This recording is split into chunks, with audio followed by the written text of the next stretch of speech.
So, all right, let's get to the next theist caller, and that would be Denny. What's up, Denny? How you doing? Hey, what's up, guys? How you been? Doing okay. Doing How are pretty you? good. Good, thanks for asking. Tell us a little bit about your So, question, my friend. yeah, so I read a lot of books and I come to the conclusion that evolution cannot be true using evidence, observations, and archaeology as well. If I could So give when a quick you say example. Yeah, when you say evolution, what do you mean? the gradual change over time that creatures experience. Can creatures change at all over time? Yeah, but gradually, that's the whole point of evolution. It's gradual change. Not necessarily. That's gradualism, which is a certain tempo of evolution, but you also have punctuated equilibrium, which is a faster change that occurs in the face of rapid environmental change. It was outlined by many different scientists over time, but it was popularized by Stephen Jay Gould in the 1970s and 1980s. Okay, so you're saying it's not all gradual, okay?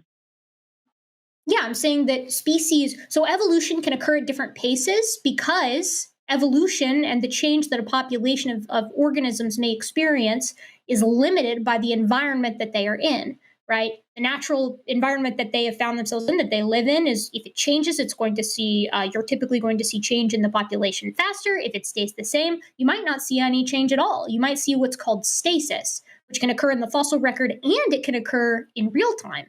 Right? This means that you're seeing relatively little. Yeah, that means you're seeing relatively little change in allelic frequency in the population over time. You're not seeing no change, but you're seeing very little change. So you can have stasis in a population, you can have gradual change, or you can have punctuated equilibrium in populations, which is, rapid bursts of change. Usually this occurs in places that are like highly seasonal or in the face of natural disasters like asteroid impacts or Siberian droughts exploding, things of that nature. So when you see stasis in the fossil record, right, that usually indicates you're looking at a very stable environment. But if evolution couldn't happen, you would expect to see stasis and only stasis, not stasis some of the time, punctuated equilibrium other times, and gradualism other times still. Okay. Yeah, well, so Denny, correct me if I'm wrong. I feel like what you're actually saying is that regardless of the tempo that evolution is taking place, that animals do not change, do not change via mutations or other mechanisms for change in populations. You don't. I feel like what you're saying is that evolution just doesn't take place. Is that correct? Yeah, close to it. So fossils show like millions of years of small changes, like gradual small changes, but we see fossils and animals appearing suddenly out of nowhere. Even some very famous evolution biologists like Stephen Gould, they admit that it's extremely rare and the transition forms. So he sees it as suspicion. So there's many Denny, sorry to interrupt. Sorry to interrupt, Denny. Yeah. But I feel like Erika just used Stephen Jay Gould, right? It's mentioned Stephen Jay Gould for punctuated equilibrium, which is the thing that you're talking about right here. And this is a form, like a particular tempo of evolution. She just went through a really good explanation of explaining that. And now you're trying to use that in order to disprove evolution, which was not what Stephen Jay Gould was saying or trying to do or anything like that. And Erika has already explained how that is a factor of is already factored into like the evolutionary explanation for the diversity of life that we find today. So like, I feel like you just didn't listen to what Erika said. Would that be accurate? Like you either didn't comprehend or you didn't listen to what Erika just said. I did. It's just different interpretations of his quotes. So I see it in one way. No, it's not just different interpretations. And I feel like you're reading off of a script, and I get the feeling that maybe you don't exactly understand the script that you're reading. Mm-hmm. So to that point, Denny, right? So to that point, Stephen Jay Gould famously, he's like a super, super famous evolutionary biologist, right? Like he didn't think that evolution wasn't something that happened. He proposed punctuated equilibrium as an alternative tempo to evolution and explicitly wrote against his quotes with regard to punctuated equilibrium being weaponized in conversations exactly like this. He wrote a formal piece, I believe, I can't remember which publication it was in. It was Nature Science, maybe Scientific American, one of those, where he wrote like a sort of op-ed, right, where he's like, I really would like it if people would stop misusing my argument for punctuated equilibrium as if it is an argument against evolution. And this is particularly the case because punctuated equilibrium was an argument that he made earlier in his career. And over the course of his career, countless transitional species were discovered, right? Basilosaurus hadn't been discovered yet. Sinornithosaurus hadn't been discovered yet. Many australopiths hadn't been discovered yet. Many members of genus Homo were very poorly known. Pachycetus, Ambulocetus, many perissodactyls, countless tetrapods that link the gap between early lobe-finned fish and later land-dwelling fully fledged tetrapods, countless synapsids, countless proboscideans, countless sirenians, countless pinnipeds, countless carnivorans of every stripe, right? Like the fossil record has been filling out, and not just filling out, it's been filling out exponentially. It seems like every year we fill in these gaps more and more and more. And in fact, what that's caused people to do a lot of the time is to look back on some of the lineages that we've established as saying, okay, well, punctuated equilibrium was probably in play here. And it's caused people to look at these and say, actually, things were probably a little bit more gradual in this lineage than we'd previously thought. Punctuated equilibrium isn't as common as perhaps we thought because here are all these transitional forms showing morphologic change over geologic time in lineage after lineage after lineage, whether we're talking about land-dwelling artiodactyls becoming whales, water-bound tetrapods or lobe-finned fish, sarcopterygian fish, eventually becoming land-dwelling tetrapods, apes in the trees becoming bipedal apes on the ground that use tools, or reptile-looking synapsids becoming fully fledged mammals. Right? This is a tale as old as time with regard to paleontology. So These I guess my question is, So I guess my question is, why do you find that stasis, in the light of all of that, and maybe you didn't know all of that, and if you didn't, I don't blame you because evolution education in most places is not very good. So if you hadn't heard of all of those, then I would encourage you to like go give them a look and see if you find them compelling and read into stasis and punctuated equilibrium and gradualism and see how these things sort of synthesize together to give us a better picture of how change happens over time with relation to the environment and with relation to social critters that influence each other in the cases of like sexual selection. But you also mentioned archaeology, and I'm curious as to what you feel from archaeology, what that has to do with evolution not being possible, because the screener has that mentioned. Would you be willing to elaborate on that a bit?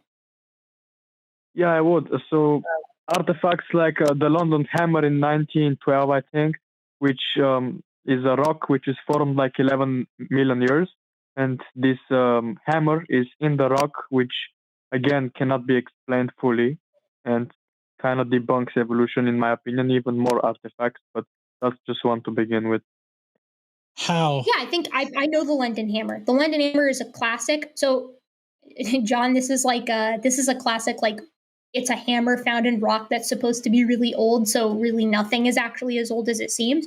But the London hammer isn't actually a paramineralized fossil because hammers aren't alive. So it can't paramineralize really, but it's also not a situation where it's behaving like a true fossil because things don't become fossils, overnight. Typically, things can petrify relatively quickly, but the full thought process that gives us the types of fossils that you see in museums, like dinosaur bones or early tetrapod bones, or like those wonderful, beautiful fossils that you see entombed in stone.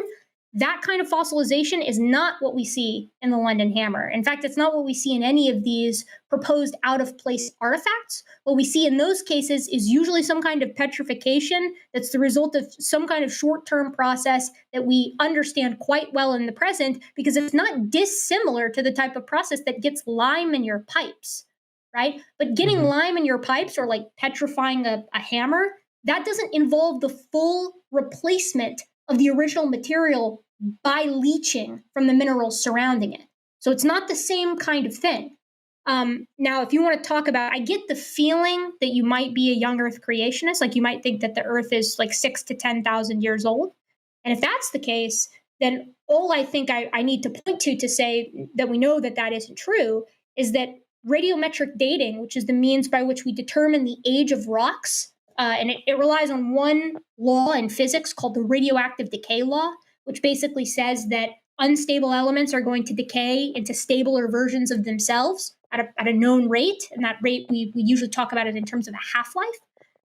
But radiometric dating is used by virtually every single energy company in the world to find fossil fuels like coal and natural gas and gasoline and things of that nature that we use to power our economy, right? If this method didn't work, we wouldn't use it. Trillions and trillions and trillions of dollars wouldn't rely on this method to find seams of coal in the Carboniferous or in the Permian Basin in West Texas, and yet we use it. And we use it today. My brother-in-law was he did oil exploration out in the Permian Basin in West Texas for a while, and like that is what they do.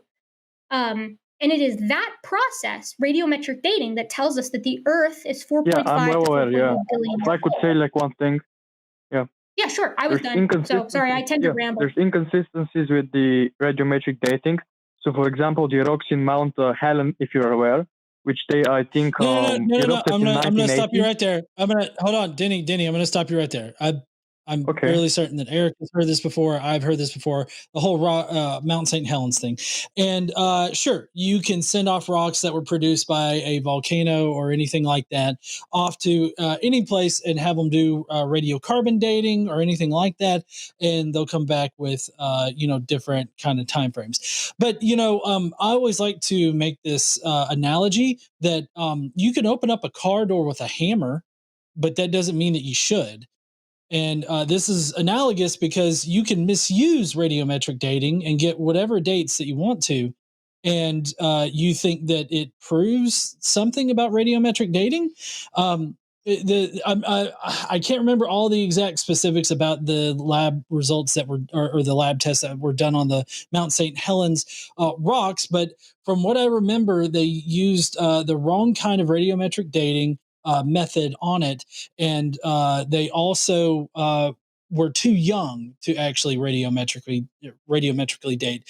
There's a certain time frame in which it can date, and rocks that were formed by Mount St. Helens exploding is not going to be within that range that they can date it. So, like for instance, with volcano flows, what you're looking at is, I believe, potassium argon dating, if I'm not mistaken. And the reason why you use potassium argon dating is that as the lava flows from the volcano, it's going to consume vegetation. When it consumes vegetation, what you're going to have are these potassium isotopes that are going to be encased in the lava flow. And the reason why this is important is because the argon is, I believe that's a noble gas, if I'm not mistaken. It's a gas. And so when the lava, consumes the vegetation, and this potassium isotope is contained in these in this plant life, there's not going to be any argon that's present in there. So like when you start off dating this lava flow rock, like when it forms, no argon. So any argon that you actually find in this lava flow rock sample is going to be produced because of radioactive decay. Now, because radioactive decay is like clockwork, like it's one of the most stable things in the universe, we can use it as like a timer, like a clock. And so we can date that by measuring the amount of potassium that's there versus the amount of argon that's there. And so, like, if you use radiocarbon dating on rock that was formed from a volcano 20 years ago, you're going to get really inconsistent results. But that's because you're using the wrong kind of dating method, and you're also dating rock that can't be dated by those methods. So, if I may, I actually, this is my bread and butter, if you will. I know that Mount St. Helens example. I know the New Zealand example. I know the Australian examples. I know the Hawaiian examples. If there's an example of incorrect radiometric dating, I've probably seen it. And what John said there about not being able to date rock that's too young is wholly correct, right? The way that I like to think about it is like this. If you have a semi-truck and you want to measure that semi-truck, right, or a boulder that weighs 100 tons, you're not going to put it on a microgram scale or the type of scale that you have in your house to measure yourself. because it's so much weight that it's going to break the scale. And if it doesn't break the scale is going to return noise because it can't possibly measure something that is hundreds of tons. It's just not going to be able to do it. Such is the nature of radiometric dating. If the entirety of the sample is all parent material, it breaks. All you're going to get is noise in return because the mass spectrometer usually is what's being used. It's looking for daughter material that isn't there. So you can't radiometrically date rock that's too young. There's just no daughter to measure. So that, I think, in creationist tends to get a response that's like, well, that's awfully convenient. It's awfully convenient that we can't measure anything that we know the date for, like recent volcanic eruptions. But we actually can do that. And this is one of my favorite examples of radiometric dating working like a charm and proving my point that I'm making right now precisely. So all of the examples that you've read, Denny, I challenge you to go and look at them and see when these volcanic eruptions happen. I guarantee you, I bet my hat that all of them are less than 1,000 years ago.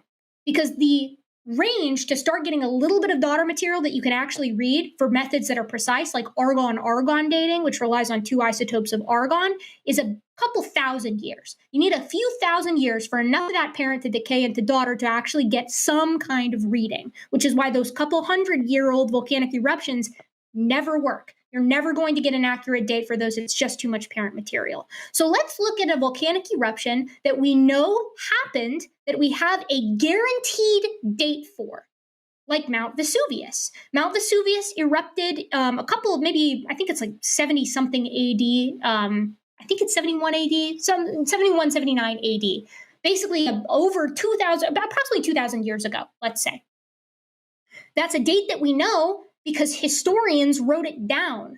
I think it's Pliny the Younger. It's one of the Plinies. Pliny the Younger or Pliny the Elder was basically like nearby. They knew that Pompeii and Herculaneum were these locations that existed. They go to visit them. These places are gone, and Mount Vesuvius is half the size that it used to be. Because when Mount Vesuvius erupted, it blew its top, and you got these massive pyroclastic flows down the sides of the mountain that completely did these cities away. In some cases, the heat was so intense that it turned the brains of the individuals into glass. That's the kind of heat that we're talking about here. But like John said earlier, what pyroclastic flows have in them is igneous rock, which is the type of rock that you radiometrically date.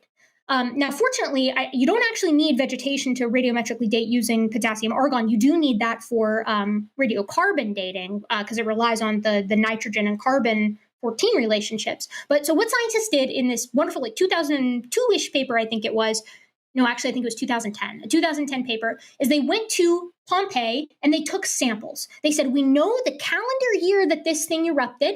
Let's radiometrically date it. Because if radiometric dating works the way I'm telling you it works, which means you need a couple thousand years for just enough daughter to decay to actually detect it, this is your example. This is the creationist example that they've been begging for. A volcanic eruption that occurred at a known date, which has rock that we can actually radiometrically date on it, that has had enough time for daughter material to decay to give us an actual date instead of noise. So what did they do? They argon dated it, and they got the calendar year of the eruption using radiometric dating on this thing.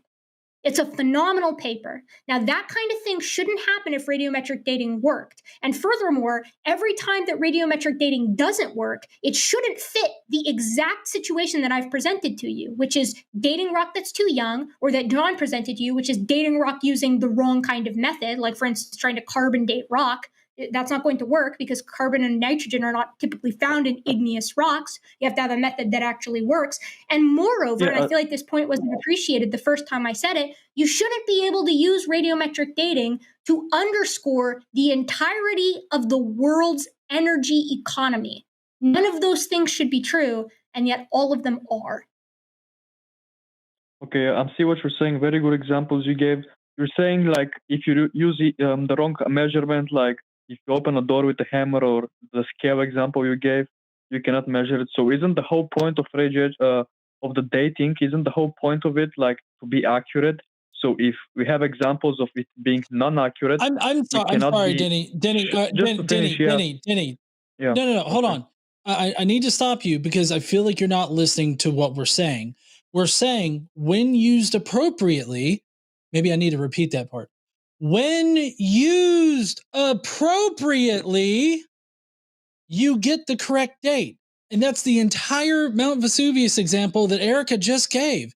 So it seems to me like in this conversation, you have just simply not listened to a goddamn thing we've said. Yeah, I listened actually to everything you said, and she said very good examples and good points. It's just the amount of evidence I have seen, like, clearly shows inaccurate fossil data. Denny, yeah. I'm sorry. No, listen, Denny, I'm so sorry for interrupting you.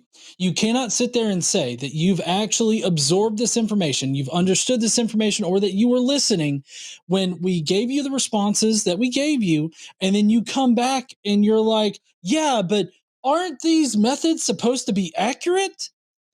In no world does it make sense that you grasped what we talked about and then you had that as a follow-up comment. It's kind of like this, Denny, if I may, right? Like if I have viral pneumonia, right, and I take antibiotics, the antibiotics are not going to cure my pneumonia because antibiotics are for bacterial infections. The same is true with radiometric dating, right? If you're trying to apply radiometric dating to a sample that has no daughter material, you're going to get noise. It's why these incorrect dates that creationists get are all across the map. There's no rhyme or reason to them because they're trying to read noise. That's what happens. But we know antibiotics work on bacterial infections, and in the same way, we know that radiometric dating works when it is used the way it's supposed to be used, right? You can't take a method. Yeah, you can't take a method that has known limitations, like limitations that are known and appreciated by people who are in that field, and then use it with like outside of the constraints of those limitations, or rather within the constraints of those limitations, and then expect it to work.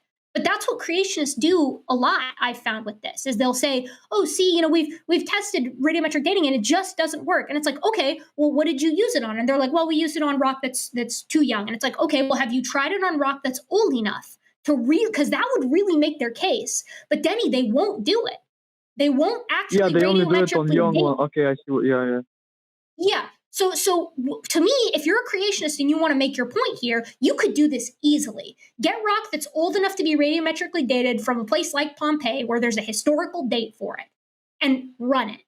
And if it's incorrect, then maybe there would be a point there. Maybe they would have a point. Maybe there's another explanation, but maybe they would have a point. But they won't do it. And I know this because I read I read Radioisotopes in the Age of the Earth, their best attempt out of ICR to try to prove that this wasn't something that had happened. But instead what they did is at the end of a 5-year campaign by the Institute for Creation Research, where they tried to disprove radiometric dating, when they finished that project in 2001, and then they had a secondary project after that, which they finished a couple of years later, they said, okay, we admit it.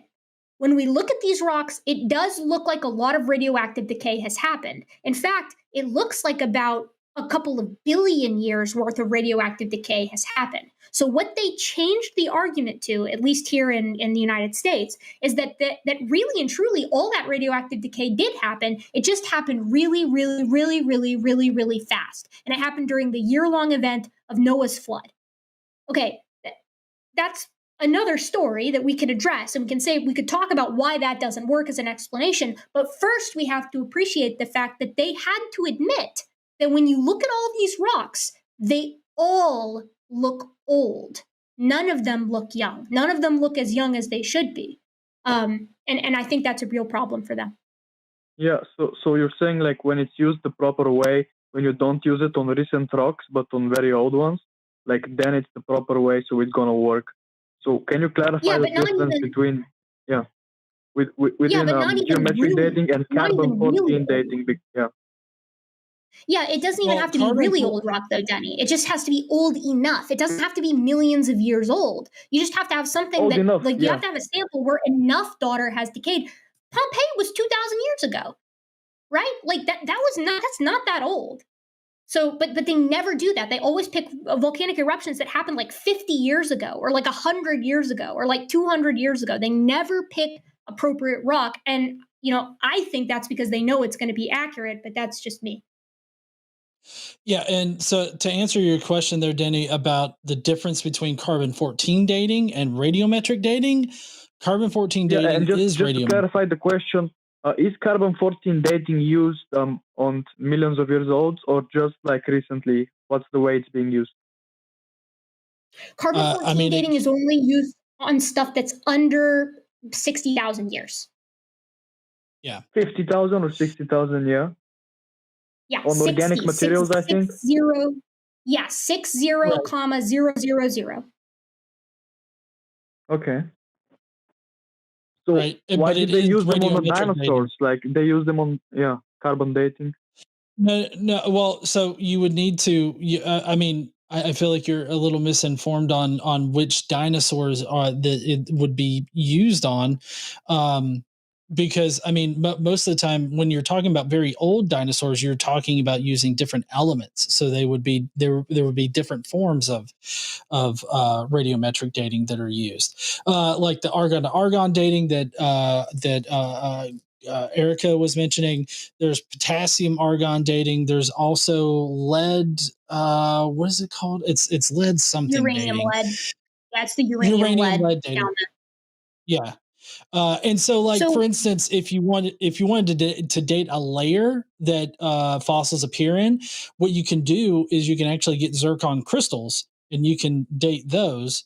And if they happen to be in the layer, you can get those, and you can date them by one of the various methods. I think normally zircon crystals are actually tested with lead uranium dating, and that's because the crystalline structure of the zircon crystals, they're accepting of lead, but they do not accept the uranium. Or I get those mixed up on occasion. I don't. It's one of the two that the crystalline structure will accept that inside of its structure, but it does not accept the other. So when the zircon crystal is formed, there is no daughter element that's present. So whenever you test the zircon crystal, if there's any daughter element present, it can only be because the parent element decayed into the daughter, and then you can measure that time. And the reason why you would use uranium lead is because uranium lead, it's on the order of millions of years, if not billions, I think. That billions.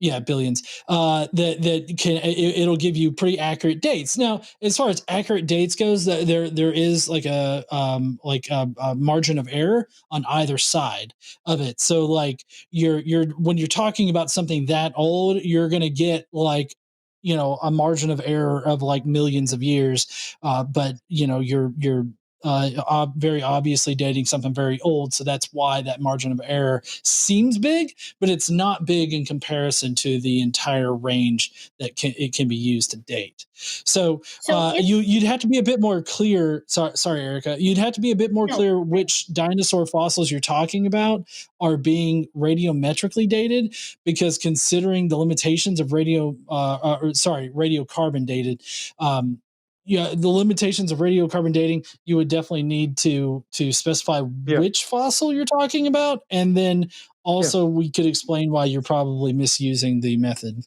Sorry, go ahead. Yeah, if you want to go into a specific case involving like dinosaur bones, I think it was in Montana, the Hell Creek Foundation or formation. It was believed to be millions of years old using carbon dating, and it suggests that it's inaccurate use just because the material was found and they used it, and it suggests that only a few thousands of years old, which is like misleading, and it's like inappropriate use of carbon dating. Yeah. Denny, so I know this example. I was nodding earlier because I was like, I know exactly where this is going. This is going to be, a sort of Kevin Anderson style, or Mark Armitage style, I guess I should say, rather, situation where it's like you have a bunch of creationists who are like, I bet if we carbon date dinosaur bone, which conventional science says you can't carbon date because it's too old, we're actually going to get carbon, and that's going to prove that the Earth is very young because there shouldn't be any carbon left. And therefore, if we find carbon, that means that it's way younger than 65 million years for something like an Edmontosaur or for a T Rex. That's how the argument classically goes. Now, the problem with this is carbon dating is one of the few radiometric dating techniques for which contamination is rampant and easy. And the reason for this is that carbon is everywhere. You can get carbon reintroduced into a system by cosmic rays. Literally just sitting in the sun can reintroduce very, very small amounts of carbon into the system. You can get carbon in the system by water percolating over the bone. So if the bone is exposed and it rains on the bone, you can reintroduce carbon that way. Or if it's in a crack where it's exposed to any amount of groundwater, you can reintroduce carbon that way. So this sets up a really, really nice prediction. Because if the limits of carbon dating are about 60,000 years, then reintroduced carbon, which is always going to be in very little amounts, are going to result in erroneous but very old carbon dates. So what I'm saying is that if I have a dinosaur bone, and the dinosaur bone was actually from a dinosaur 6,000 years ago, the amount of carbon in that dinosaur bone is going to correspond to 6,000 years, give or take. What it's not going to correspond to is 60,000 years, or 70,000 years, or 50,000 years. If you get that latter signal, what that is telling you isn't that the dinosaur bone is 50, 60, or 70,000 years, but it's telling you that contamination is a pretty possible, in fact, almost certain, given it's a dinosaur bone, reason for the minute amounts of carbon still in the system. So creationists need the amount of carbon in all these dinosaur bones that they date to be 6,000, 7,000 years. And what we actually find when we carbon date things that are not supposed to be carbon dated is the scantest, tiniest, littlest, ittiest, bittiest amount of carbon still in the system, which is due to a process that we understand extremely well because we have tested it before in laboratories. So yes, when you carbon date a dinosaur bone, you might actually get a small amount of carbon in it, but it is never going to correspond to the dates that creationists need it to correspond to. And in fact, the signal that it gives is always going to be the signal of minute amounts of reintroduced carbon. And the way that I know that is because I always check. When creationists tell me that they radiocarbon dated something and they got some date that they shouldn't, the first thing that I do is I go and say, okay, how old did the carbon dating say it was? Because if the carbon dating is saying that it's really, really, really, really, really, really old, the maximum amount that carbon dating can say something is, what that means is that if it really was actually that old, so much of that nitrogen has decayed into carbon that's why that tiny amount is being shown as present. It's basically saying there's barely any left by conventional means, which is the same signal that you get from reintroduced carbon. You're never going to reintroduce carbon your way back to a 6,000-year-old date. So I would urge you, Denny, I agree, yeah. I would urge you to check those sources and see what they say. Sorry, that's it. Sorry, I'm going to let you go here, or not let you go, but let you continue there, Denny, here in a second. But I did just do a quick Google search, which is something that you can do. I'm assuming that you can use Google for the Montana shale radiometric dating. That's correct, right? That we're talking about. Yeah. And it says it says that uranium, lead, potassium, argon to argon, and also rhenium and osmium dating is used to date that formation, and none of those are radiocarbon dating. So you're saying it's not? Oh, just because I've read differently. Right, from the Institute of Creation Research or maybe Creation Museum. I mean, you've heard from creationists these things, and I think that maybe you need to step outside of the ICR AIG bubble and actually look at real scientific studies on this, because the first things that come up on a basic Google search on this, if you were to double check what the creationists are telling you, Geoscience World, I mean, hell, Wikipedia would probably be fine. National Center for Science Education, USGS Publications, I mean, Science Direct. I mean, these are all legitimate scientific journals and scientific websites that are going to give you good information. Don't go when you're looking at this kind of stuff. If you read something from creation.org or whatever in the fuck, definitely just go and Google it, because these are basic things that can be Googled and will come up immediately. Denny, a lot of these. I see it's not. Yeah. I'm sorry. I interrupted you. You continue. Yeah. You said before, if it's 6,000-year-old bone or skeleton, of a dinosaur, you could determine that using carbon dating. It's going to show exactly 6,000. But if it's above 50,000, it's not going to be accurate. So there's no point in using it. And yeah, so the other host provided a well argument. It actually carbon dating was not used, and that's my mistake. Yeah, probably radiometric dating was used. Yeah. So, but you're not incorrect though, Denny. That creationists have tried to radiometrically date dinosaur bones, and what ends up happening is the situation I've described. So if I'm assuming that you read that they radiometrically dated a dinosaur, or radiocarbon dated, a dinosaur bone somewhere. So my challenge to you is to go and see what number they got. Right? Because the whole point that creationists are trying to make is that the dinosaur bone is way younger than the evolutionists are telling you that it is. And that's why it's giving a young radiocarbon date.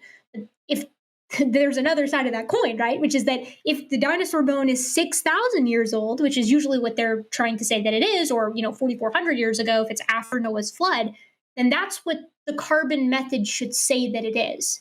The radiocarbon dating method works on things that are a few thousand years old. You can actually use it on things that are a few hundred years old. It has a much younger range than most of the radiometric dating methods like argon or uranium lead or rhenium osmium or whatever, right? And in fact, we use it in archaeology a lot, right? Like we use radiocarbon dating to date papyrus mats in Egyptian mastabas or whatever. Like it works for that kind of thing, which means that if the creationists are correct, those dinosaur bones, if they're really 6,000 years old, they shouldn't be showing us the same pattern that you get when carbon is reintroduced, a phenomenon which we understand quite well. It should be telling us that those dinosaur bones are actually 6,000 years old, but it isn't. At least not in any case that I've ever seen. If you have a source for a dinosaur bone that was radiocarbon dated to being 6,000 years old, I'm very interested in seeing that because I've never seen anything produced by them of that nature.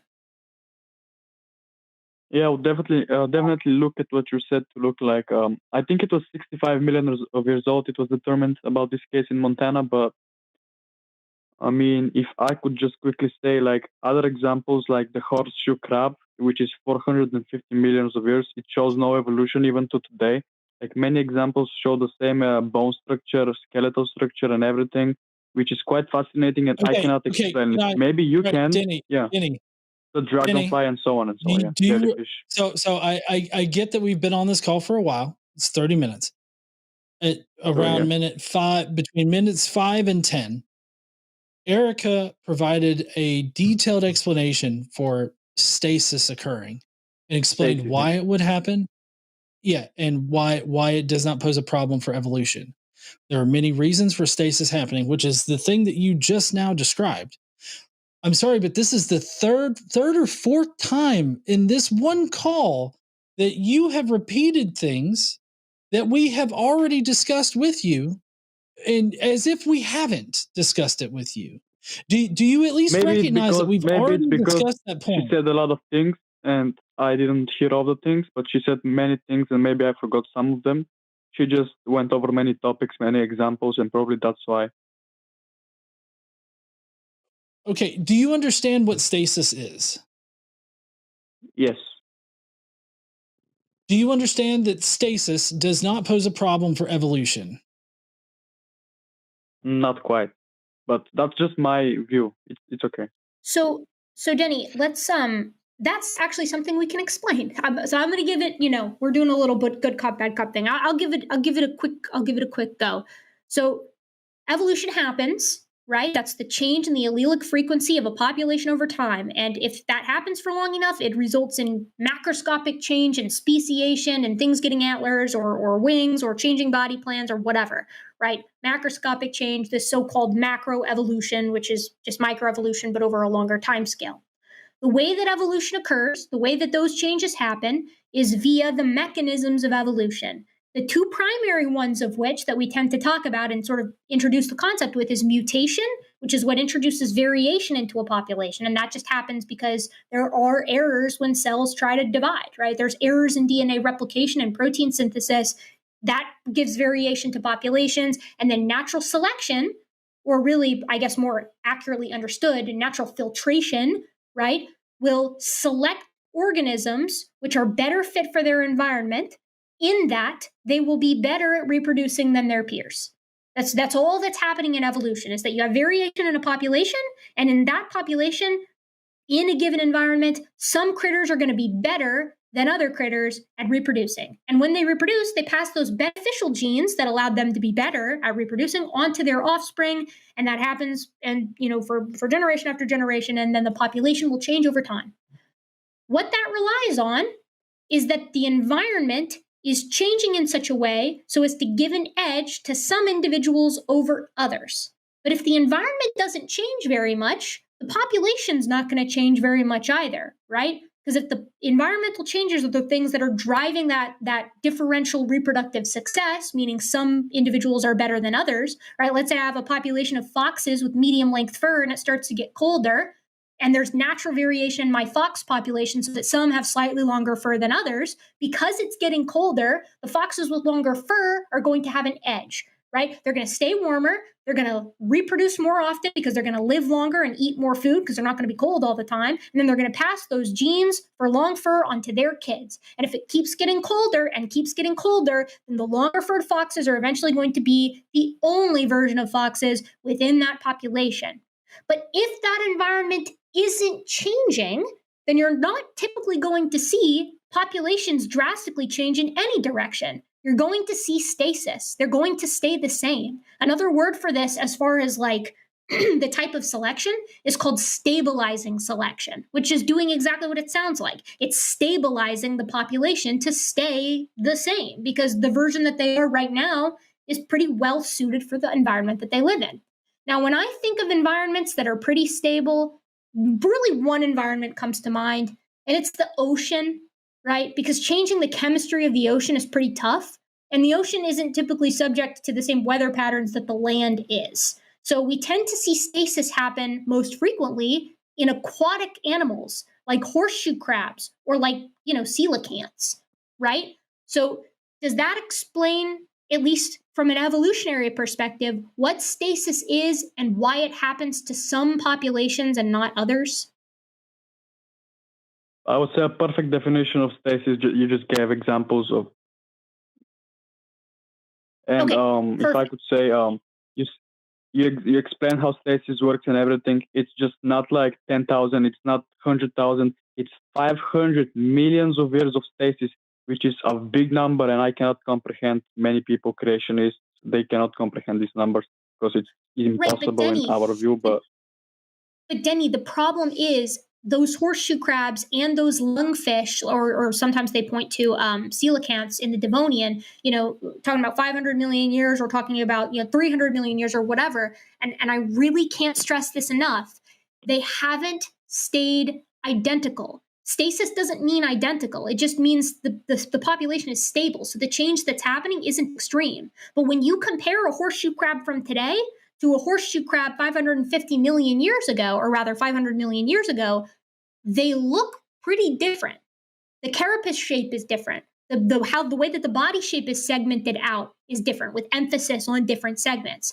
Aspects of the tails and the legs and the eyes are different. So it's not that horseshoe crabs haven't changed at all, right? They have changed quite a bit. It's just more or less horseshoe crabs have been a very successful taxon, and they were around then and they're around now, right? I could point to worms and say the same thing. We've had different types of flatworms for 550 million years. We've had different types of arthropods for 550 million years, right? We've had sharks since the Ordovician.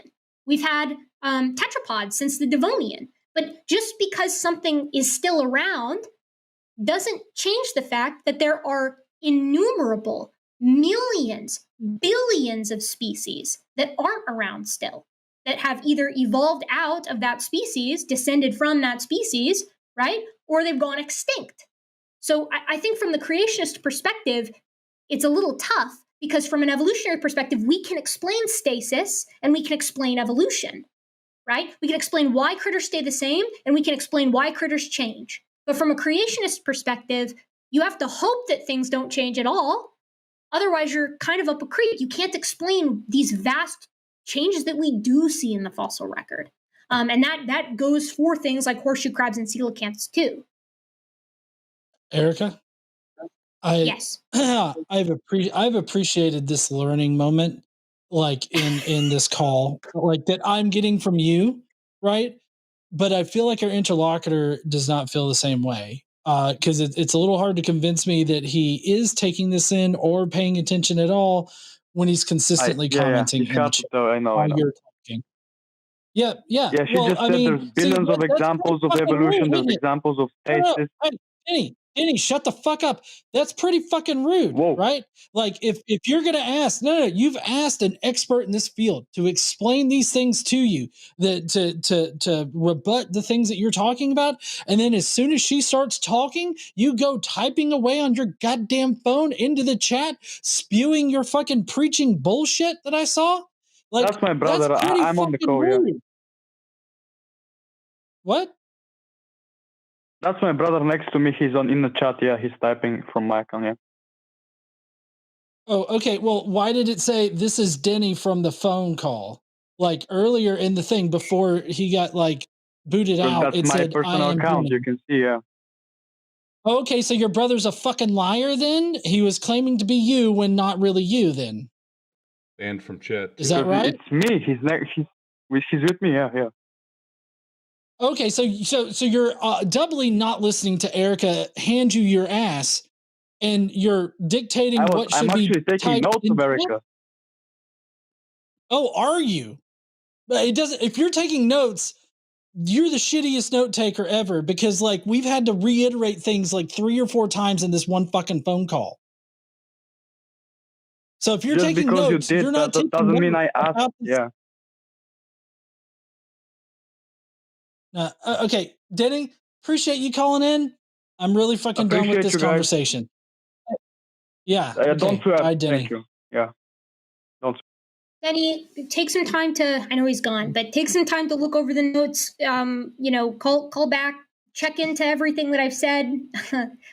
Listen, John knows this about me. I could go eternities with creationist. I could just go back and forth. I love it. I think it's the most fun thing in the world. And, probably he was probably in the chat, doing some screwball stuff in the chat or whatever, or maybe his brother really did have his phone. I don't know.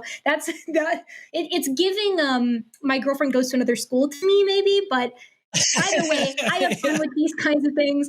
So, Denny, take some time, look into what I said. If I'm wrong about any of it, call back another time when I'm on here. I would be happy to go over it, at another juncture. Truly, I love this more than anything. I have an absolute ball with this kind of thing. But maybe don't have your brother be typing in the chat next time, because it does look, to us, because we can't tell. We didn't know that your brother was with you, if that's really what happened. So it does kind of look like you're just kind of like yapping in the chat, and I'm bearing my soul to you, and you're not listening. So I hope you were being honest on that one, I guess, for my own sanity's sake. Well, yeah, I don't know. I was not convinced that he was like taking notes or really paying attention in the first place, considering the fact that like you would say, like you pointed out, Stephen Jay Gould, punctuated equilibrium, explained all of that. And then what does he do? Immediately turns around and says, well, Stephen Jay Gould proved this thing wrong. And it's like, no, we just covered that. And then with the stasis, like we talked about the stasis thing, we explained stasis. And then like he comes back in and is like, yeah, but it just seems impossible for them to stay the same if evolution happens. I know. And I think the reason why I have a lot of patience is, one, because I enjoy it a lot, but then also because I'm so good faith brained, even though I've been like shown to be incorrect on that time and time and time and time and time and time and time again, that not everybody is a good faith actor. I hope in my heart of hearts that, he's from Bulgaria. I don't know what the evolution education is like in Bulgaria. Maybe, I don't know, maybe these are totally brand new concepts to him, and it's difficult for him to be like, maybe when you get handed a new concept, you're like, oh, it's stasis here, but does this really count as stasis? I think it's probably more likely that he had a script sitting in front of him from like a creationist answers handbook or whatever, and he's going down the list on that. And because he's just going down the list, it didn't occur to him that the stasis was the same stasis we just talked about, and the Gould is the same Gould that we just talked about. And because it's a script, that's what's being a bugaboo for him. I hope beyond hopes Mhm. that he will re-listen to this conversation and be like, oh shit, I get it. Okay, these were the same things. And that will send him on an academic journey of a lifetime to discover that creationism can't hold any water whatsoever. And then in 5 years, he'll call back and he'll be like, I was that one guy who talked about this. And it gave me the courage to look into it further. And I need that hope right now, John. I'm grasping at straws over here at large. So that's No, I understand. No, I that's what I'm understand. I just for whatever reason I hyper focused in on his on all that, and I guess I didn't have the good faith that you seem to have. Well, I'm glad that you do. That wasn't a knock against you or anything. No, I it's just okay. I It is a little bit of a knock against me because even though I'm fighting against it, I have been doing this for so long that I'm less naive than I was. I still, when I encounter someone new, if they haven't proven themselves to me to be a bad faith actor, that I'm usually like, okay, let's benefit of the doubt. Like maybe it's this, maybe it's that, whatever. But that means that I easily fall victim to people who just kind of want to jerk me around a little bit. You know, they call in, they're not good faith actors. They're sometimes full of shit, and they like to go down a script. And I hope that Denny is not one of those people, but I guess he could be. I don't know. We'll see. Maybe we put a poll in chat. I don't know. Hello, and that was, if I had to say, probably the worst clip I have ever seen on the line. Frankly, that was terrible because they say a lot of facts, but we have alternative facts on our side. Now, do remember that if you are seeing me next to some woman who, frankly, not impressed, but if she were to laugh, that would be an endorsement of me, Donald Trump. A laugh is an endorsement, so do not smile or your face will crack. Don't do it. You can't do it. Okay, I really thought she would break by now, so it's kind of ruining the bit I'm trying to do here. But you can like, you can subscribe. Oh, there it is. She endorsed me.